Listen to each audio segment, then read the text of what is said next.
इतकं ते पाप वाढत वाढत गेलं, त्यांना मुलं मुलं मुलं मुलं होत गेली आणि खूप लोक निर्माण झाले तिथं. म्हणजे फक्त आदम हवापासून अख्खं जग निर्माण झालं. आणि मग काय झालं, देवा ते सगळे लोक काय करत होते, खूप पाप करत होते, कुणीच व्यवस्थित वागत नव्हतं. अनेक लोक व्यभिचारात होते, अनेक लोक त्रासात, म्हणजे खूप वाईट वाईट गोष्टी, घाणेरड्या गोष्टी सगळे करत होते.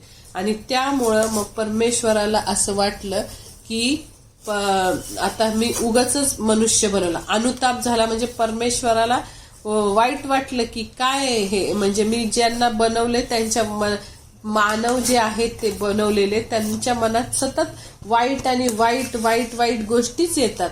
बिलकुल त्यांच्या जीव मनात चांगल्या गोष्टी येत नाही. सगळे काय झालेले, भरकटले, देवापासून दूर गेलेत.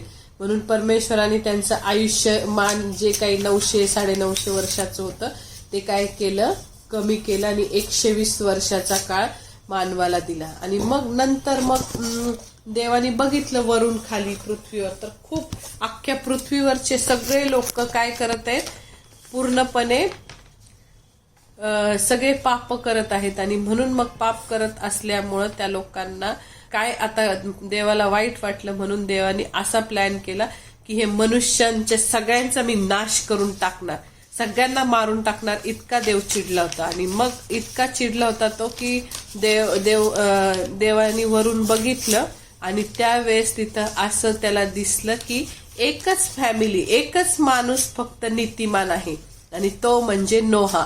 बाकीचे अख्खे लोक खोटं बोलतात, मूर्तीपूजा करतात, जादूटोणे करतात, चेटके करतात, व्यभिचार करतात, बलात्कार करतात, खूप घाणेरड्या गोष्टी सगळेजण करतात. म्हणून मग देवानी त्या पृथ्वीला नाश करायला ठरवलं.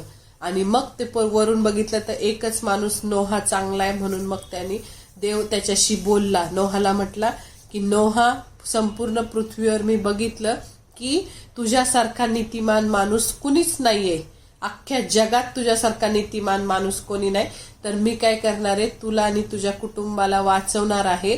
म्हणून तू एक मोठं जहाज तयार कर, म्हणजे तारू तयार कर. तारू म्हणजे काय, मोठं लाकडाचं शिप तयार कर. आणि ते मी पाण्याने पाऊस खूप इतका पाडणार आहे की संपूर्ण सगळे लोक त्या पावसामध्ये काय होणार आहे, मरून जाणार आहेत आणि सगळ्यांचा मी नाश करणार आहे. म्हणून मग काय करायचं, मी सांगतो त्या मापाने काय करायचं, जहाज ते हे बनवायचं, शिप बनवायचं.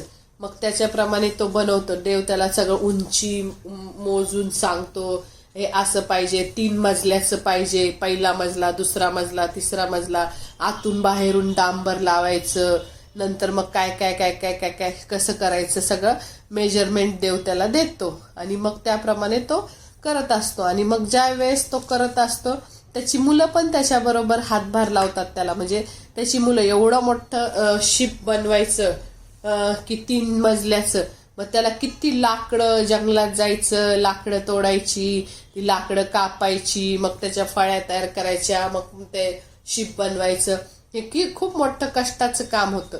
मग तो कधीही 120 वर्ष तो सुवार्ता प्रीच करत होता, म्हणजे सांगत होता सगळ्या लोकांना असं वागू नका, देवाचा क्रोध भडकलाय, देव आपल्या पृथ्वीचा नाश करणारे पाण्याने, तुम्ही असं करू नका. पण कुणीच त्याचं ऐकलं नाही. सगळे लोकांनी त्याला एकदम वेड्यात काढलं. काय वेडा झाला का, कशाला, कोण नाही नाश करणार, कोण नाही देव घेऊ, असे ते लोक त्याला वेड्यात काढत होते. आणि मग तो कंटिन्यू देवाच्या इच्छेप्रमाणे वागत होता आणि देवाची ते जे सांगितलेल्या मापाप्रमाणे तो, त्याची मुलं त्याला मदत करायची. काही कुणाचा काही प्रोग्राम असेल, वाढदिवस असेल, लग्न असेल, नोहा आणि त्याच्या मुलांकडे जर कुणी आलं, अरे चल रे, नोहाच्या मुलांकडे कुणी यायचं, अरे चल आपल्याला तिथं वाढदिवसाची पार्टी आहे, चल ते सणाची पार्टी आहे, चल तिथं हे.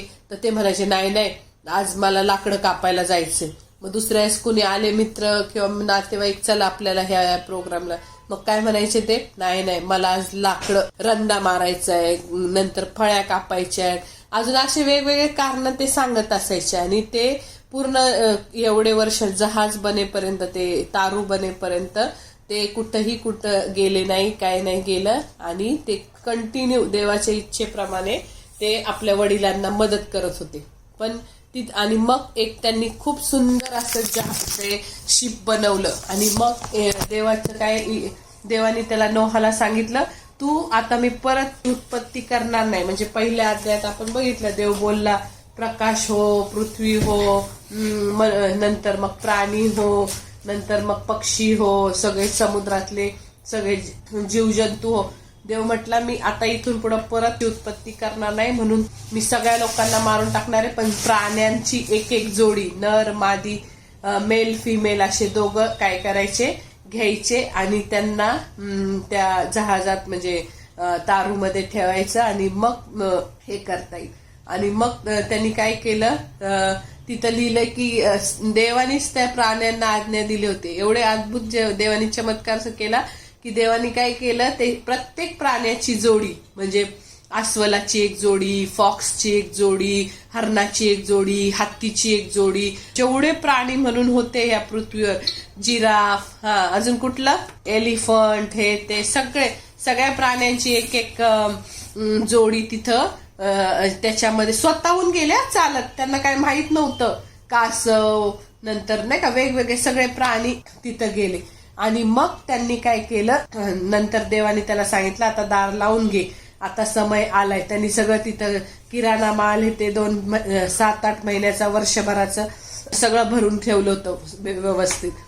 आणि मग काय झालं की देवाने त्यांना सांगितलं आता दरवाजा बंद करून घे, कुणीही लोकांनी दार ठोकलं तरी उघडायचं नाही. मग त्यावेळेस नोहा, त्याची बायको, त्याचे 3 मुलं आणि 3 सुना असे 8 लोक गेले फक्त त्या तारूमध्ये. आणि देवानी इतका जोरात पाऊस पडला, 40 दिवस 40 रात्र इतका धोधो पाऊस, कंटिन्यू पाऊस, आकाशाचे सगळे झरे खूप खोलले गेले आणि खूप पाऊस आला.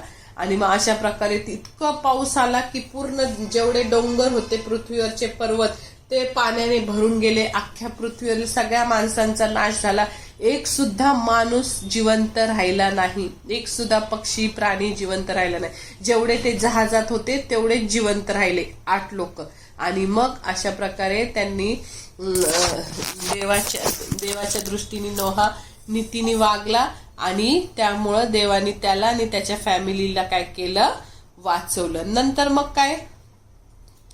मग आता मोठ्या मुलांसाठी असं आहे की नंतर मग म्हणजे देवाने त्याचं चांगलं केलं. असं कुठेही बायबलमध्ये लिहिलेलं नाहीये की नोहाची मुलं पण नीतिमान होती, असं नाही. नोहाची मुलं जगिक असतील, पण नोहा एकटाच नीतिमान होता. तरी त्या वडिलांच्यामुळं देवानी त्यांना पण 3 मुलांना 3 सुनांना पण काय केलं, वाचवलं. त्या जलप्रलयातून मारून नाही टाकलं. आणि मग नोहाद्वारे आता सगळी घाण साफ झाली. घाण म्हणजे काय, सगळे माणसं घाणेरडे जे होते ते सगळे देवानी मारून टाकले. आता कोणाचं, एकाच कुटुंबाद्वारे परत पृथ्वी निर्माण केली, म्हणजे ती म्हणजे नोहाचं कुटुंब. आणि नोहाच्या कुटुंबामध्ये तेवढा 8च जण फक्त उरले होते. आणि मग ते 8 जण उरल्यावर असं झालं की नोहा एकटा बाहेर आला. मग आता त्याच्या आधीची नोहाची स्टोरी असं राहिलं सांगायचं की त्यांनी मग पुढं कावळा पाठवला, बाहेरचं पाणी संपलंय का नाही बघायला. मग तो कावळा, त्याला कुठंच जागा मिळत नाही म्हणून तो तसंच ती बाहेरच फिरत राहतो. नंतर कबूतर पाठवलं. मग कबूतर एक बारीक पान घेऊन येतो तोंडात. आणि मग नोहाला वाटतं की आता बरोबर सगळं पाणी संपलंय पृथ्वीवरचं, आपण जाऊ. मग तो बाहेर येतो, शेती करायला लागतो, द्राक्षाचे मळे लावतो. आणि द्राक्षाचे मळे लावल्यावर तो इतका द्राक्ष, त्याला असं वाटतं की माझ्यासारखा आता एकच माणूस आहे, माझ्याद्वारे सगळी पृथ्वी आता निर्माण होणार आहे. आणि म्हणून द्राक्षाचा मळा लावून द्राक्षरस पितो, म्हणजे दारू पितो जास्त. आणि मग त्यावेळेस तो दारू पिल्यानंतर मग त्याला त्याचा होश राहत नाही. तो त्या नशेच्या अवस्थेत तो काय होतो, तिथं एका हे मोठ्या मुलांसाठी आहे की तो ज्यावेळेस नोहाला 3 मुलं असतात, नोहाला 3 मुलं असतात आणि त्यांचं नाव होतं शेम, हाम आणि याफेत. हे 3 मुलं ज्या वेळेस त्याच्या नोहा बरोबर राहत असतात. आणि ज्या वेळेस तो दारू पिऊन आपला डेरा जो असतो त्या डेऱ्यामध्ये तो काय करतो, नंतर त्याला म्हणजे असं गर्व येतो की की मीच आहे, माझ्याद्वारे सगळं आता सगळं भूतलावर मी एकटाच आहे, म्हणून सगळं शुद्ध झालेली पृथ्वी तो दारूची नशा करतो, त्यामुळं परत अशुद्ध होती. म्हणजे तिथून पापाला सुरुवात होती. तो दारू पिऊन नग्न अवस्थेत तिथं डेऱ्यात झोपतो आणि मग त्याचा जो मुलगा आहे हाम नावाचा, तर त्या हाम नावाच्या मुलाला माहित नसतं, तो सरळ जातो आणि त्या बापाला नग्न अवस्थेत बघतो आणि त्यामुळं मग त्याला आणि हे जे दुसरे 2 मुलं आहेत शेम आणि याफेत, ते काय करतात, ते त्यांना तो जाऊन सांगतो हाम की असं असं आपला बाप बघा डेऱ्यामध्ये नग्न अवस्थेत पडलेला आहे. आणि मग अशा प्रकारे ते दोघं भाऊ येतात, दुसरे दोघं, पण त्यांना कळतं की आपला बाप नग्न आहे, तर आपण उलट्या बाजूनी ते येतात, खांद्या डोळे पाठमोरे होऊन येतात आणि त्याला काय करतात, चादर गुंडाळून त्याला घेऊन जातात. जेव्हा तो उठतो तेव्हा त्याला कळतं की हाम या मुलांनी आपल्याला असं असं बघितलेलं आहे आणि दुसऱ्या दोघांनी पाठमोर येऊन चादर गुंडाळलेली आहे.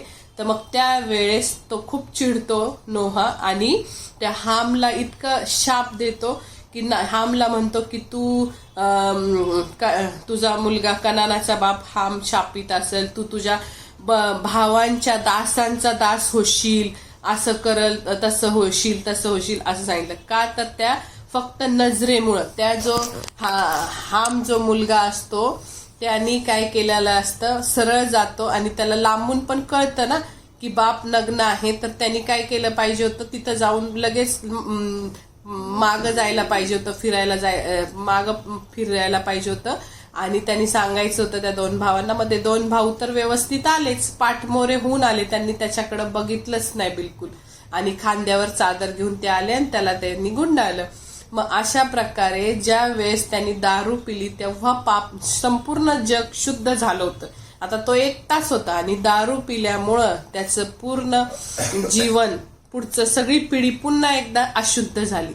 म्हणजे सगळी देवानी शुद्ध केलेली आणि हा नग्न अवस्थेत बसला. मग त्याच्यामुळं मग तिथं पुढं त्याची मुलं शापित झाले आणि कनान हा तो शापित झाला. त्याच्यापासूनच मिस्र, कुश आणि जे काय अम्मोनी, हित्ती हे जे काही वंश आहेत ते सगळे त्या कनानाच्या त्या हामच्या मुलापासून ते सगळी शापित जी पिढी आहे ना ती पिढी तिथं तयार झाली. आणि मग अशा प्रकारे ह्याच्यातून हे आपल्याला 1 मिनिटाचं राहिलेलं सांगते की ह्याच्यातून हेच कळतं की चुकीच्या गोष्टी जर आपण बघितल्या आपल्या डोळ्यांनी तर त्याचे परिणाम किती वाईट होतात. आता ह्यांना काय माहित होतं का, त्याला माहित होतं त्या हामला की मी एवढं नुसतं आपल्या बापाला अशा अवस्थेत बघितल्यामुळं आयुष्यभर एवढ्या पिढ्या आपल्या शापित होतील हे त्याला माहित नव्हतं. म्हणून त्याच्या फक्त सगळ्या वाईट गोष्टी डोळ्यामधून सुरू झाल्या. त्या आदाम आणि हवेनी पण, हवेला पण ते फळ खूप दिसण्यास मनोहर, सुंदर, खाण्यास इष्ट असं वाटलं म्हणून डोळ्याच्या वासनेमुळं सगळ्या गोष्टी त्या तिथं सुरू झाल्या. वाईट गोष्टीला म्हणजे पापाला प्रारंभ कुठून झाला, डोळ्यापासून. म्हणजे आपण आपल्या डोळ्यांनी कुठलीही चुकीची गोष्ट बघू नये.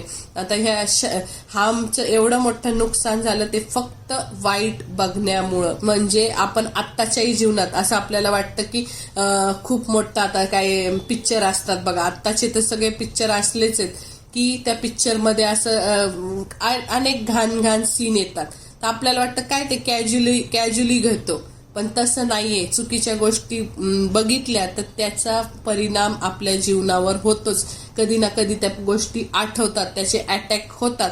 त्यामुळं काहीही झालं तरी चुकीच्या गोष्टी आपण काय करायच्या नाही, बघायच्या नाही. म्हणजे ह्यांनी नकळतपणे हे पाप त्याच्याकडून म्हणजे झालं अज्ञानामध्ये, पण त्याला किती मोठे परिणाम त्याला भोगावे लागले. म्हणून आत्ताच्या तरुण पिढीसाठी हेच आहे की चुकीच्या गोष्टी कधीही बघायच्या नाही, कारण त्याच्यातून दुष्टात्मे आपल्या जीवनात ऍक्टिव्हेट होतात. म्हणून आपण आपल्या जीवनात सरळतेने चालायचा प्रयत्न करायचा.